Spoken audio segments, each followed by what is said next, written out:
할렐루야. 예배 자리에 나오신 여러분을 진심으로 환영합니다.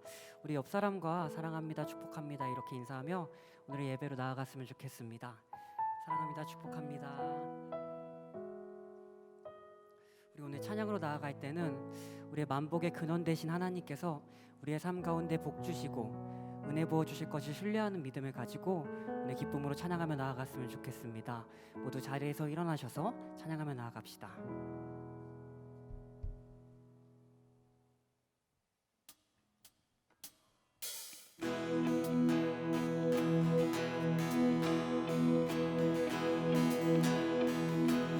만복의 근원, 만복의 근원 하나님,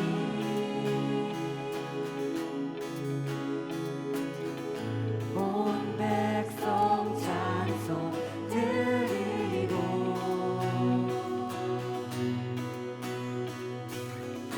저 천사여 찬송하세.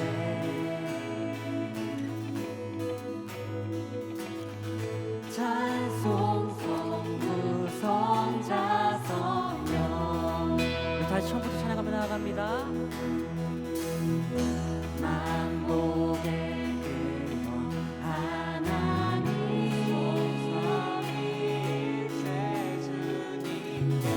온 백성 찬송 드리고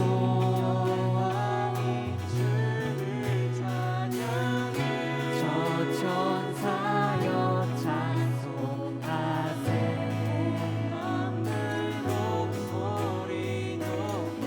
찬송 성부 성자 성령. 찬양해 광대하신 삼위의 하나님, 크고 가까우신 자비의 하나님, 권고한 자여 기뻐하라. 찬양해 언약의 주 선하신 하나님, 주께로 피하는 복 있는 자들아 그 입술로 주 찬송하라. 우리 다시 처음부터 찬양하며 나갑니다. 만복의 근원 하나님,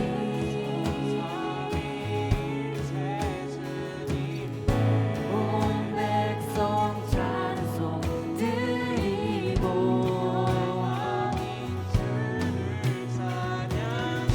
저 천사여 찬송하세.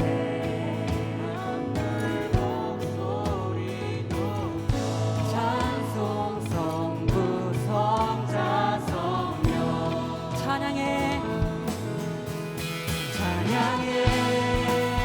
광대하신 삼위의 하나님, 크고 가까우신 자비의 하나님, 권고한 자여 기뻐하라. 찬양해 언약의 주 선하신 하나님,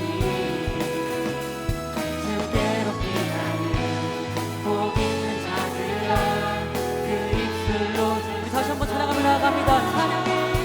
찬양해 광대하신 삼위의 하나님, 크고 가까우신 자비의 하나님, 권고한 자여 기뻐하라. 찬양해 언약의 주 선하신 하나님, 주께로 피하는 복 있는 자들아 그 입술로 주 찬송하라. 만복의 근원, 만복의 근원 하나님,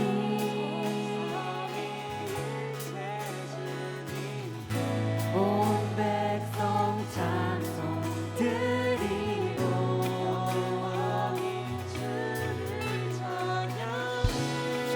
천사여 찬송하세 만물 목소리 높여 찬송 성부 성자 성령.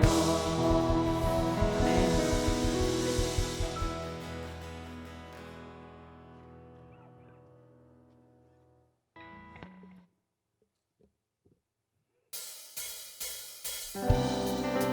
우리 친구 되시고 구원자 되신 주님을 찬양하며 나아갑시다.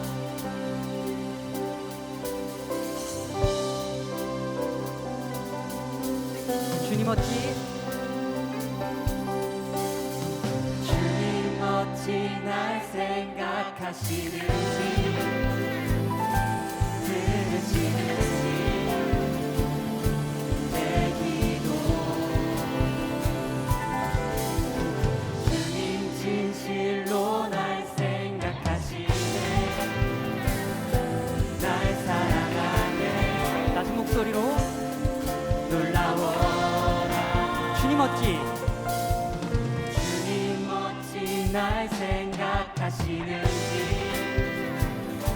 들으시는지 내 기도 주님 진실로 날 생각하시네 날 사랑하네 놀라워라 놀라워라 다시 한번 놀라워라 놀라워라 나는 주님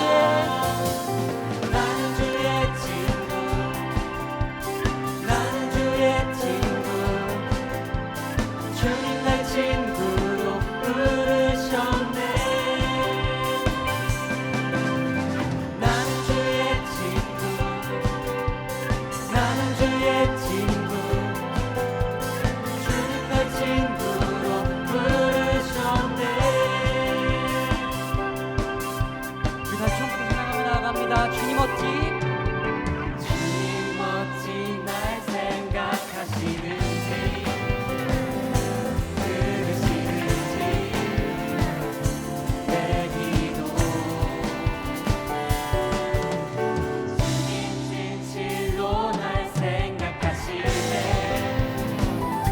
날 사랑하네 목소리 높여서 놀라워라 다시 한번 놀라워라 놀라워라 마지막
주시고 구원자 되신 주님을 우리 목소리로 찬양하며 나아가기 원합니다.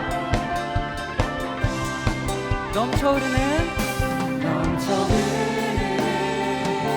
용서받은 영혼 이제 주를 보내. 우린 멈출 수 없어. 넘쳐 흐르는 용서받은 영혼 이제 주를 보내. 우린 멈출 수 없어. 우리는 춤추는 세대들이 그 크신 자비로 춤추리라. 주의 자비로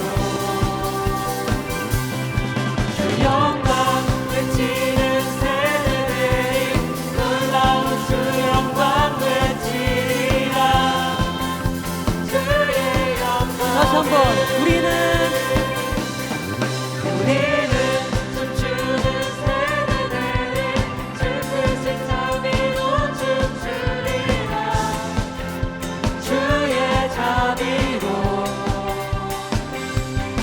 주 영광 외치는 세대들이 놀라운 주 영광 외치리라. 주의 영광을. 우리의 전능하신 주님 되신 주를 찬양하며 나아갑니다. 우리의 친구 되신 주님을 찬양하며 나아갑니다.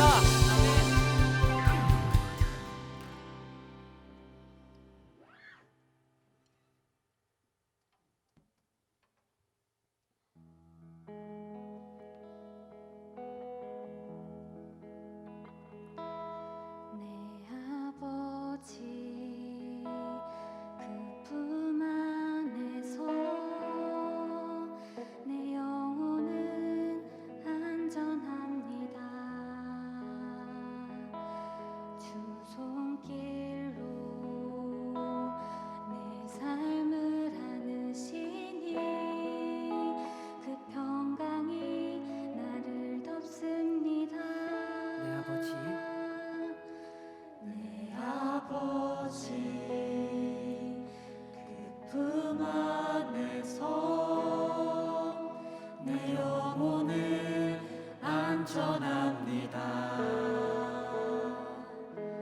주 손길로 내 삶을 안으시니 그 평강이 나를 덮습니다. 나 비록 넘어지며 흔들리지만 주 내 안에 거하며 나를 붙드시니 내 생각을 주께로 돌리고 주시는 평강의 옷을 입습니다. 주 약속 안에서 내 영혼 평안해. 내 뜻보다 크신 주님의 계획 나 신뢰해. 두려움 다 내려놓고 주님만 의지해. 주 안에서 내 영혼 안전합니다.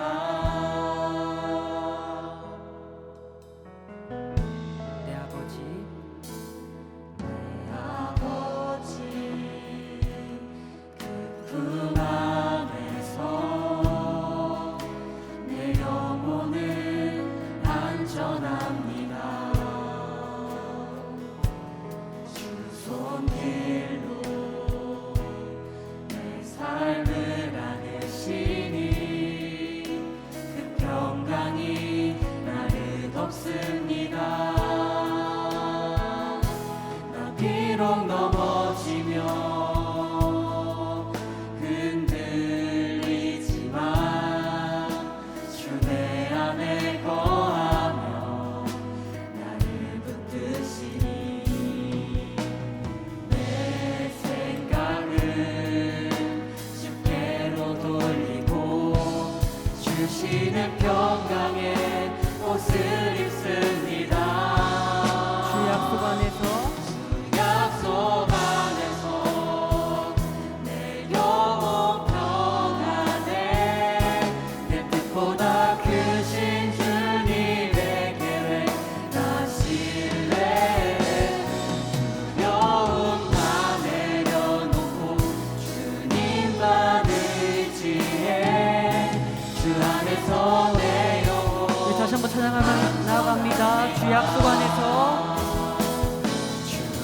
약속 안에서 내 영혼 평안해 내 뜻보다 크신 주님의 계획 다시래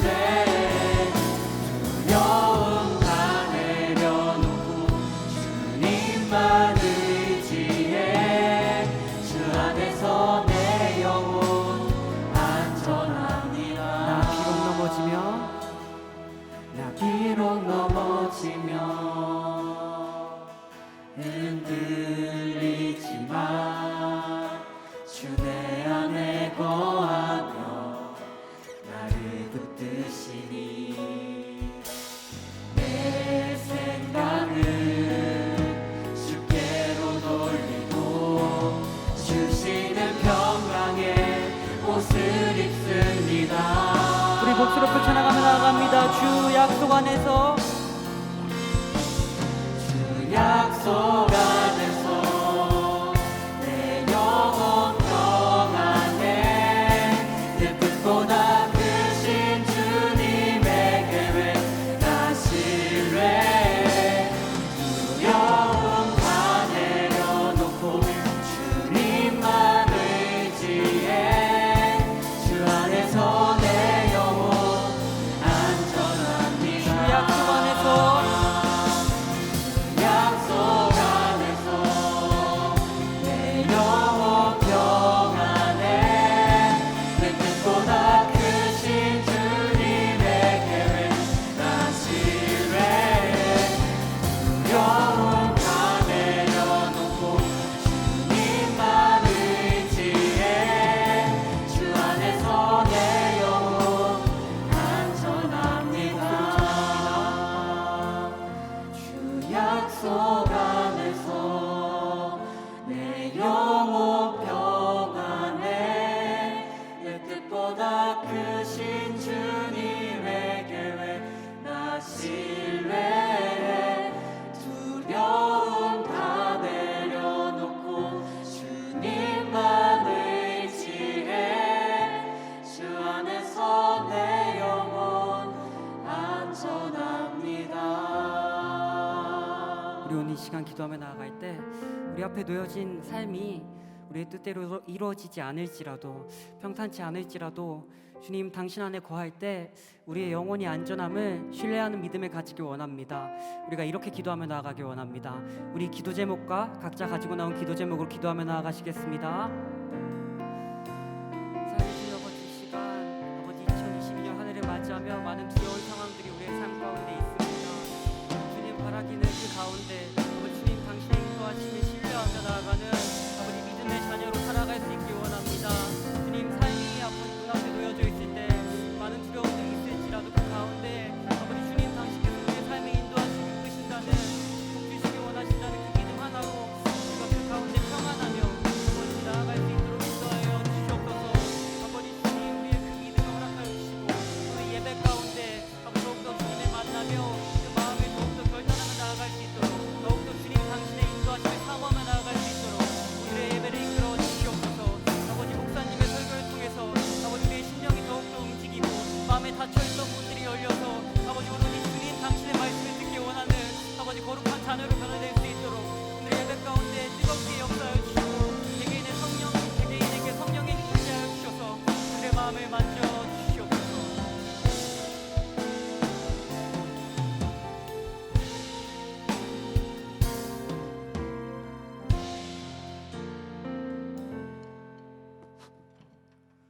하나님 아버지, 새해를 맞이하게 하신 후 우리에게 두 번째 주일을 허락해 주심에 감사합니다. 동시에 주일이 아닌 날 평일에 치열하게 살아간 시간 속에 하나님보다는 나를 먼저 생각한 것을 고백합니다. 그리고 내 선택과 내 안위에 몰두하였던 것을 회개합니다. 이렇게 각자 수고하고 무거운 짐진 자들이 교회에 나왔습니다. 그 모든 삶 속에서 하나님만을 예배하는 은혜롭고 복된 자리가 되게 하여 주시옵소서. 또한 이 시간을 위해 고민하고 몰두하며 헌신하는 중앙교회와 젊은이 교회와 그 사역자들이 있습니다. 이 믿음의 공동체 모두에게도 하나님의 힘과 크신 능력 베풀어 주시옵소서. 또한 누구든지 하나님을 사랑하노라 하고 그 그 형제를 미워하면 이는 거짓말하는 자라고 하셨습니다. 교회만이 아닌 내 이웃과 내 직장 동료를 비롯한 모든 형제들을 위해 기도드립니다. 사회 곳곳 내가 위치한 모든 곳이 그 모든 곳들이 선교지라는 것을 기억하며 하나님이 선택한 믿음의 자녀들이 선한 영향력을 퍼뜨릴 수 있도록 큰 힘을 주시옵소서. 제 믿음의 친구들, 형제들, 자매들인 모든 청년분들을 위해 기도합니다. 사회에서 능력을 인정받아 나아가야 하는 시기에 쓰임받지 못해 아파하는 청년들이 있습니다. 결국 이끄시는 자는 하나님인 줄 아오니 하나님의 크신 계획 안에서 이들이 당차게 시작할 수 있는 길을 열어주시옵소서. 이 시간 귀한 말씀으로 젊은이 교회의 마음을 풍성하게 해주시는 전도사님 그리고 목사님, 다윗 목사님께 더 큰 지혜와 능력을 더하여 주셔서 말씀을 듣는 저희들이 배우고 확신한 일에 거할 수 있도록 하여 주시옵소서. 이 모든 말씀 주 예수 그리스도의 이름으로 기도드립니다. 아멘.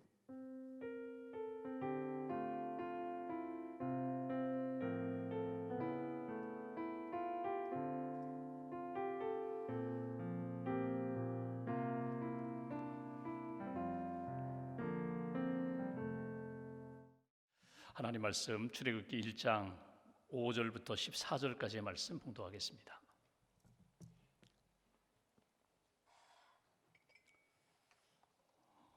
출애굽기 1장 5절부터 14절까지 말씀 봉독합니다. 야곱의 허리에서 나온 사람이 모두 70이요 요셉은 애굽에 있었더라. 요셉과 그의 모든 형제와 그 시대의 사람은 다 죽었고 이스라엘 자손은 생육하고 불어나 번성하고 매우 강하여 온 땅에 가득하게 되었더라. 요셉을 알지 못하는 새 왕이 일어나 애굽을 다스리더니 그가 그 백성에게 이르되 이 백성 이스라엘 자손이 우리보다 많고 강하도다. 자, 우리가 그들에게 대하여 지혜롭게 하자. 두렵건대 그들이 더 많게 되면 전쟁이 일어날 때에 우리 대적과 합하여 우리와 싸우고 이 땅에서 나갈까 하노라 하고 감독들을 그들 위에 세우고 그들에게 무거운 짐을 지워 괴롭게 하여 그들에게 바로를 위하여 국고성 비돔과 라암셋을 건축하게 하니라. 12절부터 14절까지 함께 봉독하겠습니다. 그러나 학대를 받을수록 더욱 번성하여 퍼져나가니 애굽 사람이 이스라엘 자손으로 말미암아 근심하여 이스라엘 자손에게 일을 엄하게 시켜 어려운 노동으로 그들의 생활을 괴롭게 하니 곧 흙 이기기와 벽돌 굽기와 농사의 여러 가지 일이라. 그 시키는 일이 모두 엄하였더라. 아멘. 하나님의 은혜와 평안이 여러분과 함께 하시기를 기원합니다. 고대 그리스 철학자 피타고라스에게 하루는 어떤 사람이 와서 질문을 던집니다. 선생님, 도대체 인생이란 무엇입니까? 피타고라스가 그 질문을 받고 올림픽 경기장에 가는 사람들을 비유로 인생을 설명하게 됩니다. 내가 올림픽 경기장에 가보았더니 4종류의 사람이 있더라. 첫 번째 종류는 운동선수들, 열심히 훈련하고 열심히 준비하여 올림픽에 참가하여 최선을 다하여 경기에 임하고 승리한 다음에는 월계관을 쓰는 운동선수들이 있더라. 두 번째는 올림픽 경기장에 오는 관중들을 향하여 물건을 파는 사람들, 장사하는 사람들이 있더라. 이 사람들의 관심은 누가 올림픽에 참여했는지, 누가 이기는지 지는지 거기에는 전혀 관심이 없고 오직 자기 물건을 팔고 이득을 얻는 일에 집중하더라. 세 번째 종류의 사람은 응원하는 사람들, 자기 편, 자기가 좋아하는 선수가 승리할 때에 마치 자기가 승리한 것처럼 환호하며 박수치며 응원하는 사람들, 승리한 다음에 자기가 승리한 것처럼 좋아하는 사람들이 있더라. 그리고 네 번째 종류의 사람은 전혀 관심이 없이 그냥 올림픽 경기에 구경 온 사람들이 있더라. 누가 이겼는지 누가 졌는지 거기에는 관심이 없고 그냥 관전하고 또 구경만 하는 그런 인생들이 있더라. 그리고 자기에게 질문을 던진 사람에게 피타고라스가 물었습니다. 당신은 이 네 종류의 인생들 가운데 어디에 속합니까? 저는 이 이야기를 우리 신앙생활에 적용할 수가 있습니다. 교회에 오는 사람들도 역시 네 종류의 사람이 있더라. 예수님을 바라보고 예수님을 닮고자 기도하고 말씀으로 훈련받고 양육받고 사명을 가지고 마치 믿음의 경주자처럼 끝까지 주님 부르시는 날까지 달려가는 믿음의 경주자가 있더라. 그리고 하늘에 예비하신 하늘의 면류관을 바라보며 기대하는 사람들. 두 번째는 교회에 와서 무엇인가 이득을 얻으려는 사람이 있더라. 교회가 어떤 곳인지, 무엇을 해야 하는지, 가장 중요한 것이 무엇인지 거기에는 전혀 관심이 없고 무엇인가 내가 여기에서 이익을 얻고자 교회에 오는 사람이 있더라. 세 번째는 마치 응원하는 사람처럼 자기가 좋아하는 사람들과 어울려서 희희낙낙거리고 함께 교제하고 격려하고 축복하고 그리고 그들의 사랑과 환호를 받으면서 그렇게 재미있게 신앙생활하는 사람이 있더라. 그리고 마지막 네 번째, 그냥 마지못해 나와서 친구 따라 나와서 그냥 왔다가 이곳에서 하나님에 대한 관심도 없고 성경에 대한 관심도 없고 믿음에 대한 관심도 없고 그냥 잠깐 방문했다가 구경하고 지나가는 사람이 있더라. 여러분의 인생, 여러분의 신앙의 삶은 어떻습니까? 여러분은 어떤 인생을 살고 있습니까? 여러분의 신앙은 어떤 신앙의 삶을 살아가고 있습니까? 우리 교회 금년표가 배우고 확신한 일에 거하라입니다.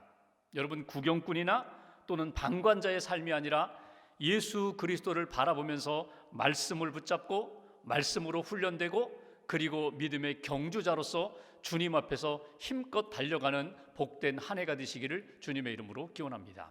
우리가 출애굽기를 보려고 합니다. 출애굽기는 출애굽, 이스라엘 백성들이 애굽에서 엑소더스, 탈출한 이야기입니다. 근데 신앙적으로 본다면 이스라엘 백성들이 애굽, 이집트에서 탈출해서 나갔다, 그렇게 볼 수 있는 것이 아니라 영적인 의미로 본다면 하나님이 이스라엘 백성들을 구원해 내셨다. 하나님이 계획하시고 하나님이 주도하시고 하나님이 믿음의 사람을 세우셔서 이스라엘 백성들을 애굽에서 나오게 하시고 광야에서 훈련받게 하시고 말씀으로 율법으로 십계명으로 훈련받게 하시고 가나안 땅으로 인도해 나아가시는 역사가 출애굽의 말씀입니다. 특별히 오늘 1장에서 우리가 보고자 하는 것은 하나님이 그 이스라엘 백성들을 번성케 하셨다 하는 말씀을 우리가 오늘 본문에서 보고자 합니다. 한번 5절 말씀 보실까요? 5절 제가 봉독합니다. 야곱의 허리에서 야곱의 후손들을 이야기하는 것입니다. 야곱의 자손 허리에서 나온 사람이 모두 72요 요셉은 애굽에 있었더라. 야곱의 후손들이 흉년의 때에 요셉의 도움을 받고자 가나안 땅에서 이집트로 이주한 인원이 70명이라는 것입니다. 8절, 6절 보십시오. 요셉과 그의 모든 형제와 그 시대의 사람은 다 죽었다. 여러분, 요셉이 죽었어요? 요셉의 동시대 사람들이 죽었어요? 믿음으로 하나님의 은혜 받은 사람들이 죽었어요? 그러면 하나님의 역사는 이제 끊어질 것 같은데 끊어지지 않아요. 끝나지 않아요. 하나님이 믿음의 사람이 하나님 앞에 쓰임받고 죽으면 그 다음에 또 하나의 믿음의 사람들을 세우시거든요. 모세의 시대가 지나가면 여호수아를 들어 사용하시고 엘리야 시대가 지나가면 엘리사를 들어서 사용하시고 이것이 하나님의 구원 역사거든요. 요셉의 시대 사람들은 죽었지만 이제 본문 7절 한 절을 같이 봉독하겠습니다. 이스라엘 자손은 생육하고 불어나 번성하고 매우 강하여 온 땅에 가득하게 되었더라. 여러분, 생육하고 번성하라, 땅에 충만하라, 어디서 많이 들어본 말씀이죠. 생육하고 번성하여 땅에 가득하게 되었더라. 창세기 1장에 보면 28절에 하나님이 태초에 천지를 창조하실 때 말씀으로 창조하시고 아담과 하와를 지으신 다음에 주신 복의 내용이, 창조 명령이, 축복의 내용이 이것이거든요. 생육하고 번성하여 땅에 충만하라. 그러니까 이 땅에 하나님이 생명을 주신 분도 하나님이시고 성장하게 하신 분도 하나님이시고 자녀를 낳고 풍성한 인생을, 번성하는 인생을 살도록 하나님이 복을 주셨다는 것입니다. 창세기 9장에 보면은 노아의 홍수 사건 이후에 이 땅의 죄인들을 다 물로 심판하신 다음에 노아의 방주 안에 들어갔던 8식구만 하나님이 구원하셨거든요. 그리고 새로운 시대를 펼치실 때에 9장 1절에 주신 하나님의 복의 말씀도 똑같습니다. 생육하고 번성하여 땅에 충만하라. 근데 오늘 출애굽기 1장에 또 그 말씀을 하세요. 이번에는 애굽에서 살고 있는 이스라엘 백성들을 향하여 생육하고 번성하여 땅에 충만하라. 내가 너희들 키워줄게. 내가 너희들 양육해 줄게. 내가 너희들을 번성하도록 번영하도록 내가 은혜를 베풀어 줄게. 아브라함을 기억하시죠? 아브라함이 75세에 부름받았어요. 창세기 12장에 부름받았는데 15장에 가면 가나안 땅에 도착한 아브라함에게 하나님이 언약, 약속을 하나 주세요. 그건 뭐냐면 내가 너희에게 큰 민족 이루게 하겠다. 아직 자식이 태어나기도 전인데, 이삭이 태어나기도 전인데 하나님이 아브라함에게 이렇게 말씀하십니다. 내가 너를 큰 민족을 이루게 하겠다. 그리고 내 후손들이 4대 400년 동안 이방 땅에서 나그네로 살다가 다시금 이 가나안 땅으로 돌아오게 되리라. 지금 아브라함, 사라 둘밖에 없는 그 가정을 향하여 내가 큰 민족을 이루게 하겠다는 거예요. 400년 동안 이방 땅에서 살다가 돌아올 때에는 엄청나게 큰 민족을 내가 만들어 주리라. 생육하고 번성하여 땅에 충만하라. 내가 너로 큰 민족을 이루게 하겠다. 400년 동안 나그네 이방 땅에서의 삶을 살겠지만 다시금 이 가나안 땅으로 돌아가게 해주리라. 이것이 아브라함에게 주신 하나님의 약속입니다.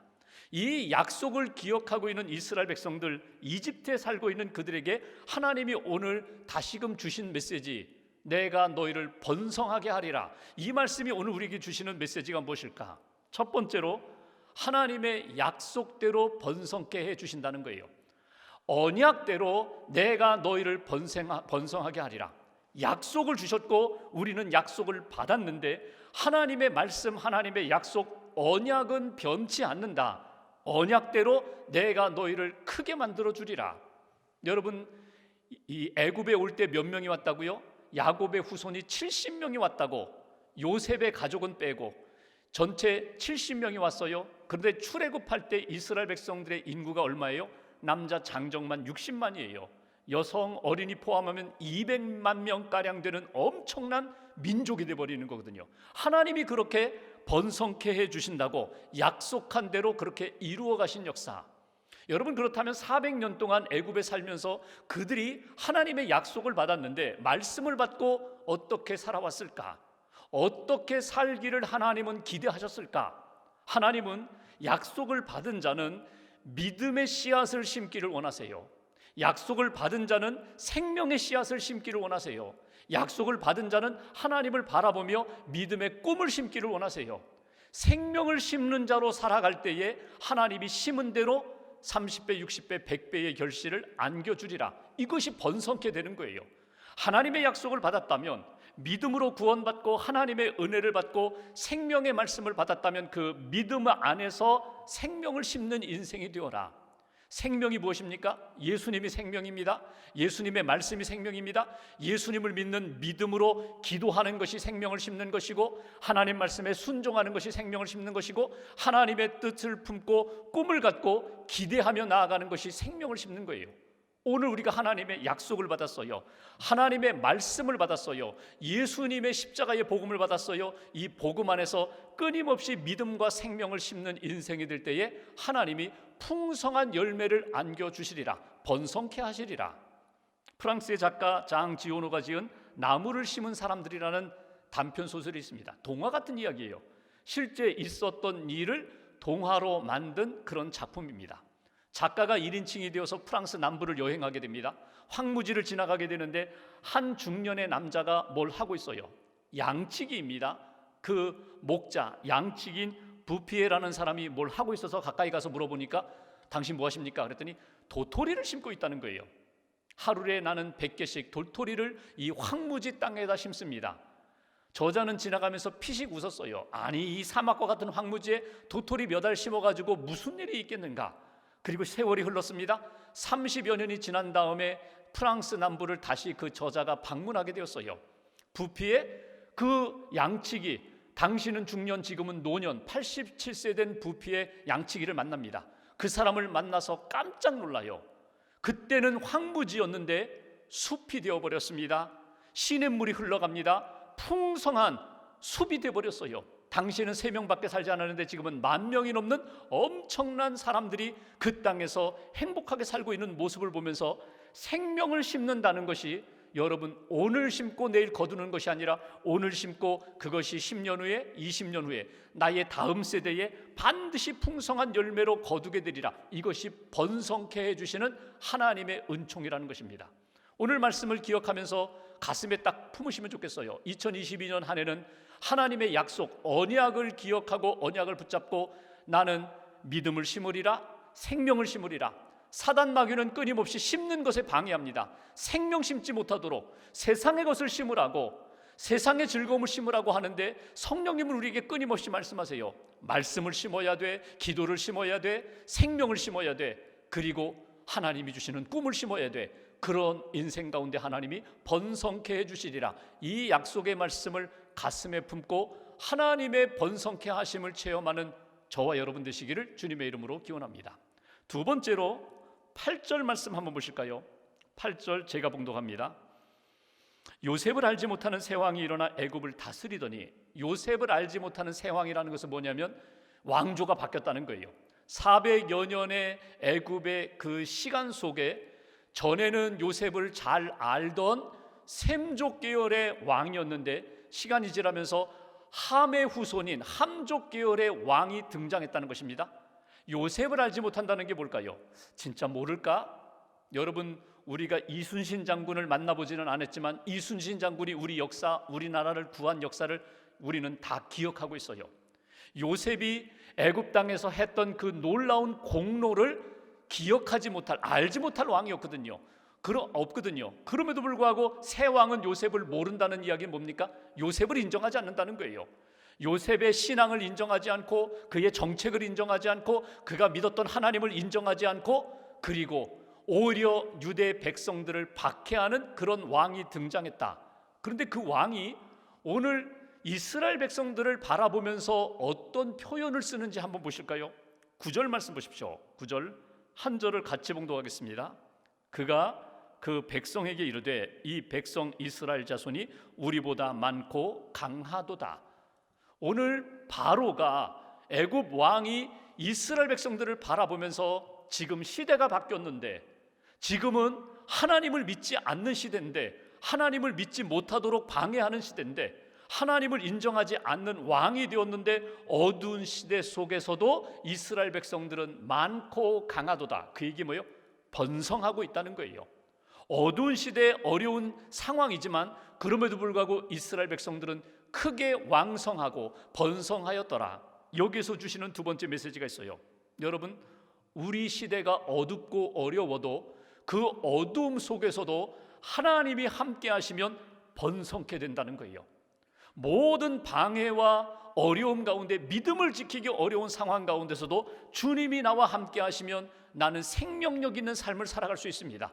번성케 하시는 하나님의 역사를 믿습니다. 이스라엘 역사를 보십시오. 이스라엘이 아브라함의 후손이 그냥 가족, 부족 공동체였는데 큰 민족을 이루던 시대가 언제입니까? 가나안 땅에서 살 때가 아니에요. 그들이 풍성한 그 풍년을 맞이하면서 마음껏 걱정 없이 먹고 마시고 즐기고 그렇게 풍요하게 살던 시대가 아닙니다. 어떤 때예요? 이집트 이방 땅에서 400년 동안 어쩌면 하나님을 알지 못하고 인정하지 않는 그런 왕의 다스림을 받는 그 400년 동안 하나님은 이스라엘 백성들을 번성케 하셔서 큰 민족을 이루게 하셨어요. 야곱을 보실까요? 야곱이 언제 믿음이 자랐어요? 그가 아버지 밑에 있을 때 아닙니다. 형통할 때 아니에요. 라반 집에 가서 고생했잖아요. 라헬을 사랑한다고 라헬 달라고 7년 일했는데 결국 레아를 안겨줘서 또다시 라헬을 얻기 위하여 14년 동안 머슴살이를 하고 속았죠. 재산도 빼앗겼죠. 자기는 사기꾼인데 자기는 움켜잡는 욕심 많은 사람인데 외삼촌은 자기보다 더해요. 그러니 얼마나 속상해요. 그런 고난의 시간에 어둠의 시간에 오히려 야곱의 믿음은 부쩍부쩍 성장했어요. 그의 아들 요셉 집안에서 채색 옷 입고 있을 때 그가 믿음이 성장한 것이 아니라 애굽의 노예로 팔려가고 억울하게 종살이하고 억울하게 감옥살이 하면서 그의 믿음, 하나님이 나와 함께 하신다, 나는 하나님과 함께하여 할 거야, 믿음이 성장하는 것을 보게 됩니다. 여러분, 이 시대가 여러분이 살기가 참 어렵고 믿음을 지키기가 어려운 시대지만 오히려 어둠 속에서 빛 되신 주님을 붙잡으면 그 빛 되신 주님이 나와 함께 하심을 믿고 주님을 의지하면 우리의 믿음이 성장할 뿐만 아니라 우리의 인생을 하나님이 번성케 해주신다. 이것이 두 번째 우리에게 주시는 메시지예요. 한 가지만 더 볼까요? 10절 11절 말씀을 보시면 바로가 애굽 왕이 두려움에 빠졌습니다. 이스라엘 백성들이 점점 왕성해지고 번성하거든요. 이들이 우리를 칠 것 같거든요. 애굽 군대를 칠 것 같거든요.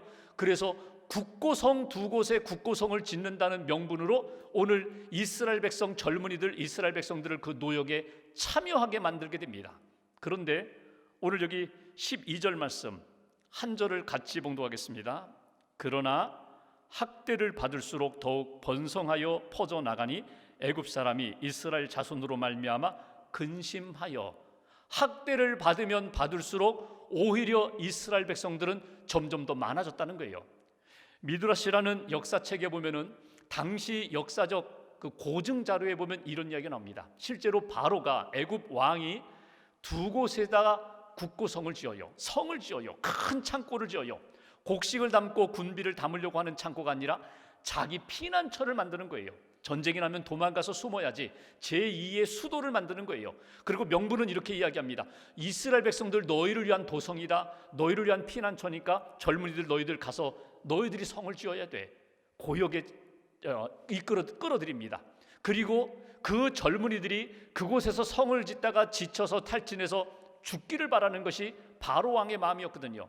그런데 이상하죠. 실제로 그렇게 많은 사람들이 죽었던 기록도 있지만 사람들이 죽는 숫자보다 태어나고 건강해지는 숫자가 더 많아졌다는 거예요. 왕성해졌다는 거예요. 번성해졌다는 거예요. 여기서 우리에게 주시는 세 번째 메시지가 있습니다. 여러분, 하나님이 우리를 번성케 하신다고 할 때에 우리가 놓치지 말아야 할 것은 하나님, 우리 인생에 고난도 있고 핍박도 있고 학대가 있다 할지라도, 심지어 내 생명을 다 빼앗기는 그런 순교의 역사가 있다 할지라도 하나님을 바라보고 하나님을 붙잡으면, 하나님의 손에 붙들리게 되면은 하나님이 우리 인생을 책임지시고 우리 인생을 번성케 해주심을 믿습니다. 이것이 세 번째 주시는 메시지예요. 학대가 있으나 번성하리라. 핍박이 있으나 번성하리라. 고난이 있고 태풍이 있으나 너희 생명을 보존할 뿐만 아니라 너희 생명을 강하고 담대하게 왕성하게 만들어 주리라. 여러분, 출렁다리 건너가 보셨죠? 어디 보면 계곡에 있는 이쪽과 저쪽을 건너게 하는 출렁다리, 또는 강이나 호수 이렇게 건너게 하는 출렁다리가 있어요. 출렁다리에 고요할 때, 다른 사람 없고 홀로 이렇게 건너갈 때는 좀 무섭기도 하지만 그런 대로 건너갈 만해요. 그런데 그 출렁다리에 사람들이 많이 올라갔습니다. 뛰기도 합니다. 흔들기도 합니다. 그러면 이 출렁다리가 흔들다리가 돼버리잖아요. 그냥 막 흔들리니까 두려워요. 무서워요. 넘어질 것 같고 떨어질 것 같고. 그러면 여러분 어떻게 하세요? 옆에 있는 줄을 붙잡아요. 옆에 있는 줄을 꽉 붙잡아요. 붙잡으면 좀 안전하니까. 여러분, 우리 인생이 그래요. 이스라엘 백성들도 그래요. 400년 동안 살아오면서 평탄했다면 그들이 하나님 앞에 부르짖었을까? 평탄했다면 출애굽의 꿈을 꾸었을까? 아닙니다. 평탄했다면 그냥 애굽에 안주하고 그렇게 그럭저럭 살았을 것입니다. 고난의 바람이 불고 핍박과 학대의 바람이 부니까 그들이 비로소 하나님을 찾게 되고 하나님을 붙잡게 되고 부르짖어서 하나님, 이 백성을 이 땅이 아니라 가나안 땅으로 인도해달라고, 애굽에서 나가 하나님 앞에 마음껏 예배할 수 있는 그런 민족으로 이끌어달라고 하나님 앞에 부르짖었던 것을 보게 됩니다. 고난이 오히려 우리로 하여금 하나님 앞에 엎드리게 만들고 기도하게 만들고 주님 붙잡고 일어서게 만드는 그런 은혜의 사건이 되어버린다. 우리 한국교회에 믿음의 좋은 선배님들이 많이 계세요. 믿음의 선조들. 그 가운데 한 분을 소개하려고 하는데 1930년대 일제강점기 때에 대구에서 젊은 나이에 결혼한 부부가 있었습니다. 20대에 결혼한 부부. 아내는 교회를 다니는데 남편은 교회를 안 다녀요. 교회 안 다니는 정도가 아니라 술꾼이에요. 술 먹고 행패 부리고 폭언하고 폭행하고 그런 부부가 있었습니다. 이 남자의 직업이 뭐냐면 대구 한약재 시장 골목에서 풀 파는 사람이에요. 풀이 뭔지 잘 모르시죠? 풀이 뭐냐면 예전에 우리 옛날 도배할 때에 벽지를 바를 때 사용하라고 풀을 파는 거예요. 밀가루 풀이나 찹쌀 풀을 팔아요. 또 창호지, 문에 창호지 붙이라고 풀을 파는 사람이에요. 그러니까 사실 부자는 아니죠. 그럼에도 불구하고 매일 술에 취해서 살아가는 사람인데 어느 날 저녁에 이 아내가 교회에 갔다가 늦게 들어왔어요. 그랬더니 술에 잔뜩 취해가지고 아내 뺨을 때렸어요.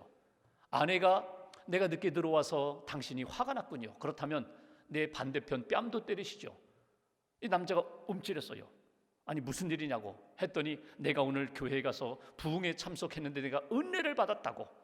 오늘 오신 분이 김익두라는 목사님인데 그분이 얘기 들어보니까 당신처럼 젊었을 때 술꾼이었고 그리고 깡패였는데 은혜 받고 변화되어서 목사님이 되셔서 오늘 와서 말씀 전하시는데 꼭 당신 젊었을 때 모습하고 똑같으니까 당신도 와서 그분의 말씀을 듣고 당신도 좀 바뀌면 좋겠다고.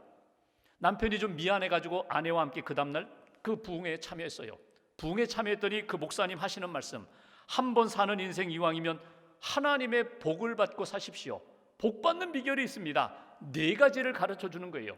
첫째, 주의를 철저히 지키십시오. 그러면 은혜를 받습니다. 둘째, 11조 생활을 하십시오. 물질의 복을 받습니다. 셋째, 새벽 기도 빠지지 마십시오. 하루가 형통합니다. 형통의 복을 받습니다. 넷째, 말씀이 전해질 때에, 설교할 때에 주의 종이 전하는 말씀을 내게 주신 하나님의 말씀으로 믿고 그 말씀을 목숨 걸고 지키면 나처럼 복을 받습니다. 은혜를 받습니다. 근데 이 남편이 은혜를 받았어요. 그래, 나도 좀 그 말씀대로 해서 복 좀 받아보자. 그래서 그 다음 주일날 교회에 가고 그리고 풀을 팔 때에 깡통 2개를 놓고 10원을 받으면 9원은 여기다가 내가 벌어들이는 돈 통에 넣고 1원은 11조 통에 넣어가지고 구별해서 11조 생활을 합니다. 새벽마다 교회에 나가요. 새벽 기도를 드려요. 말씀을 지키고 말씀을 받으면 지키려고 몸부림쳐요. 그러니까 사람이 바뀌었어요.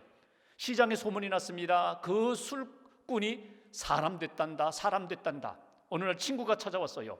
그리고 여보게, 당신 풀 팔지 말고 내가 도와줄 테니까 이 한약재상 많은데 약방 하나 열어. 약을 팔아. 한약을 팔면 내가 도와줄게. 난 돈도 없어, 기술도 없어, 약에 대해도 몰라. 아니야, 내가 도와줄게. 여기 노트 한 권에 내가 다 써놨으니까 감기 환자가 오면 이렇게 약을 넣어가지고 봉다리 만들어서 전해주면 돼. 어디 아프다면 여기 다 써있는 대로 이대로만 하면 돼. 친구 도움을 받아서 약방을 열었어요. 그런데 이상한 게 그 집 정씨 약방에서 약을 사다 먹으면 낫는 거예요. 당시 1930년 40년 콜레라가 막 경북 대구 지역에 막 횡행할 때에 그 집 가서 그 약만 한 첩 사다가 다려 먹으면 콜레라도 낫는 거예요. 아이 임신했지 못했던 그런 가정이 그 집에 가서 약을 지어다가 먹으면 임신이 되는 거예요. 소문이 쫙 퍼졌어요. 그러니까 약방 주인들이 그 정씨 약방 집에 찾아가는 겁니다. 그리고 묻는 거예요. 비법이 뭐냐? 비방이 뭐냐? 비법을 좀 알려달라고. 그랬더니 있지. 남들은 넣지 못하는 것 내가 한 가지 더 넣는 것이 있지. 그거 뭐냐고. 그거 좀 가르쳐달라고. 내가 약을 쌀 때, 한약을 쌀 때 나는 기도하며 쌓는다고. 기도를 집어넣는다고. 하나님, 이 약 먹고 병 낫게 해주세요. 전염병 낫게 해주세요. 임신하게 해주세요. 내가 이렇게 기도를 담아서 약을 넣었기 때문에 그 약이 효험이 있는 거라고. 여러분, 이분이 누군가 하면 대구 서현교회 33살의 장로가 됐어요. 장로님이 됐다는 얘기가 아니라 그 젊은 나이에 하나님의 은혜를 받고 자기의 삶 전체를 들여서 하나님 앞에 헌신한 분이에요. 58세에 그가 하늘나라 가셨는데 여러분, 그 귀한 일을 감당할 수 있도록 밑거름이 된 분이 누구예요? 그의 아내 권사님이에요. 새댁이 자기 남편 술에 취해서 살아갈 때에, 허랑방탕하게 살아갈 때에, 폭군으로 살아갈 때에 하나님, 우리 남편 붙들어 주세요. 하나님, 우리 남편 붙들어 주세요.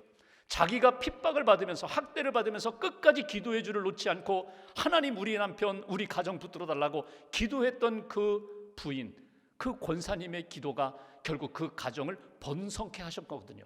여러분, 우리가 금년 한 해를 살아가면서 여러 가지 어려운 시대를 살고 있습니다. 새해는 되었지만 아직도 우리 마음 가운데 새해의 빛이 들어오지 않아요. 여러분, 어떻게 하시라고요?